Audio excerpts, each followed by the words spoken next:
she noticed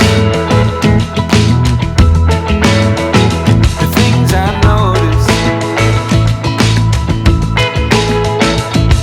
Our eyes wander the room when it gets quiet. Last week, I flew home to Michigan to help my mom drive my sister's belongings out to her new home in California. We had 4 days to cover nearly 2,300 miles and were determined to fit in some fun along the way. The first leg of our trip would take us from Michigan down through Illinois, across Iowa, and nearly halfway through Nebraska.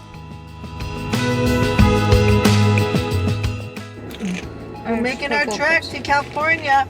We're doing it. We're in Illinois. A little pit stop. Potty stop.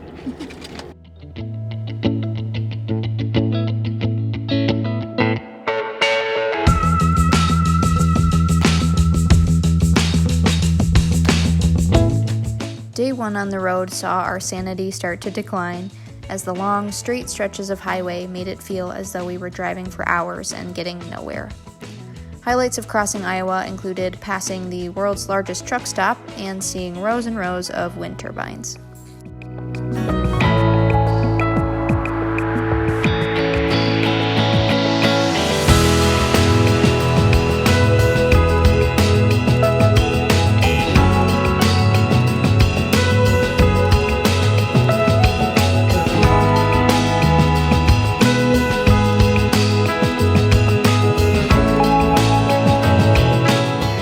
Nebraska offered up some beautiful skies, which made the last leg of day one more bearable. After one last stop to stretch our legs, we finally arrived in Kearney just in time to hop in the pool for a quick swim before it closed and a storm rolled in.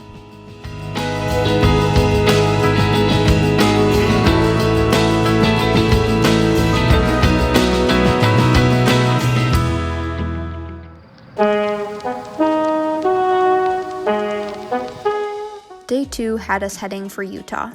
Before leaving Nebraska, we stopped briefly for coffee and took a peek at Fort Cody, a strange tourist shop just off the highway in North Platte, the city where Buffalo Bill Cody founded Buffalo Bill's Wild West in 1883, a circus-like attraction that toured the US and Europe.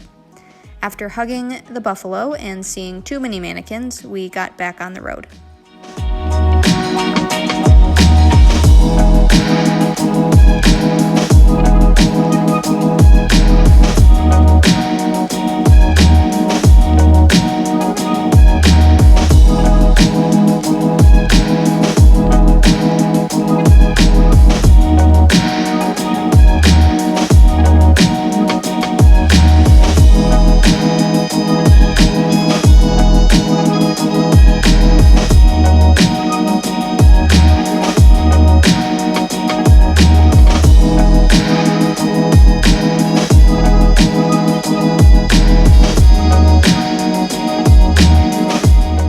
As we made our way through Wyoming, the wide open terrain slowly began to shift into hills and rock formations, both very welcomed sights after crossing what felt like the land of never-ending flatness.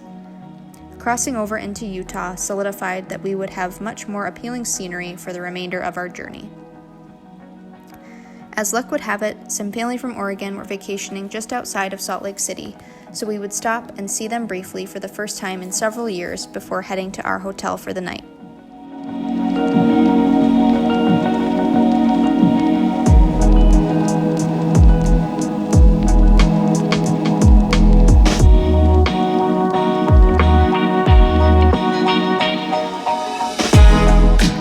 After having driven just shy of 24 hours and covering 1,500 miles in 2 days, saying we were tired and delirious was an understatement. We made it to Utah. We drove for 11 and a half hours. I have no brain cells left.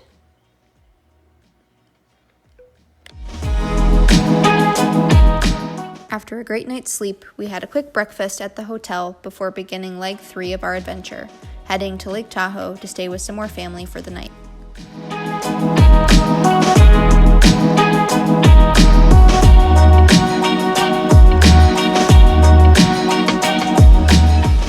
Before we left Utah, I convinced my mom to make a pit stop at the Great Salt Lake State Park. I really wanted to see what it felt like to float in the lake, as due to its high salt content, you can effortlessly float atop the water. To give you an idea of just how salty the water is, oceans have about a 3% salinity level, whereas the Great Salt Lake has a salinity level of around 15%. After floating here, I really want to check out what it feels like to float in the Dead Sea, which has a salinity level of 33%.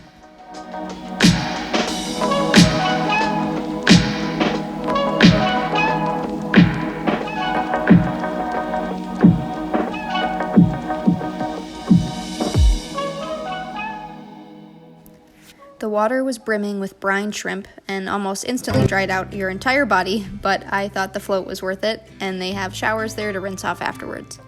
While I thought the lake was pretty cool, the park itself was pretty disappointing, and as per my mom's take on it, it may not be everyone's cup of tea. A review on Great Salt Lake State Park. 1 to 10? Yeah. What do you say, Kel? Well, I don't know. The float, I give an 8. The park, I give a 3. We agree. 3. Yeah, it's a 3. What'd you think of the lake? I give it a 4.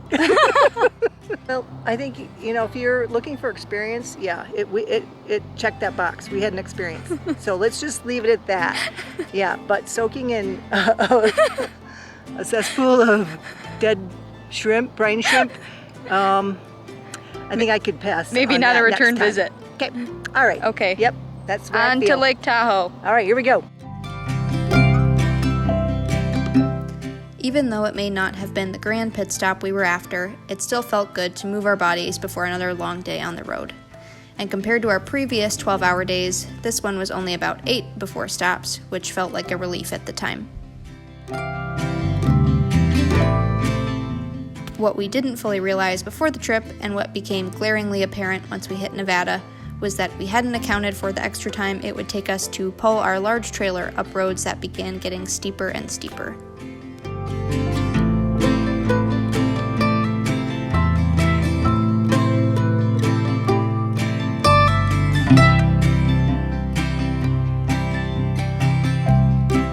As we entered the mountainous terrain of the latter part of our trip, our car struggled, but successfully struggled, I should say, to haul the weight of the trailer up the mountains we found ourselves on.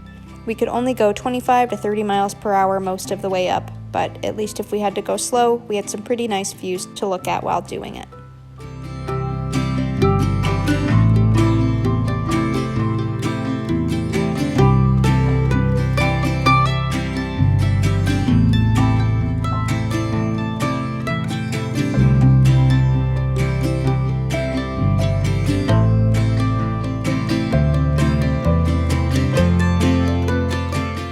We made it to Lake Tahoe, and the next morning, before completing the last few hours of our trip, we made a detour to take a quick hike and spend some time on the water before heading to California. This area was my favorite of our adventure, and I already can't wait to go back and spend some more time there.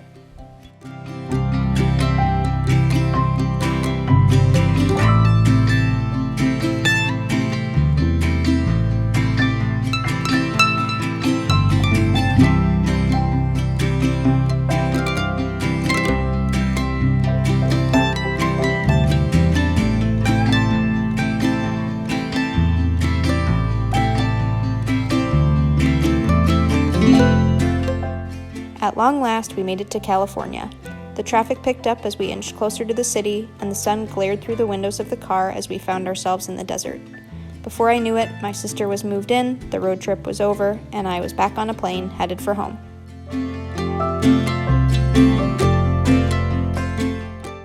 I'll see you all on the next adventure.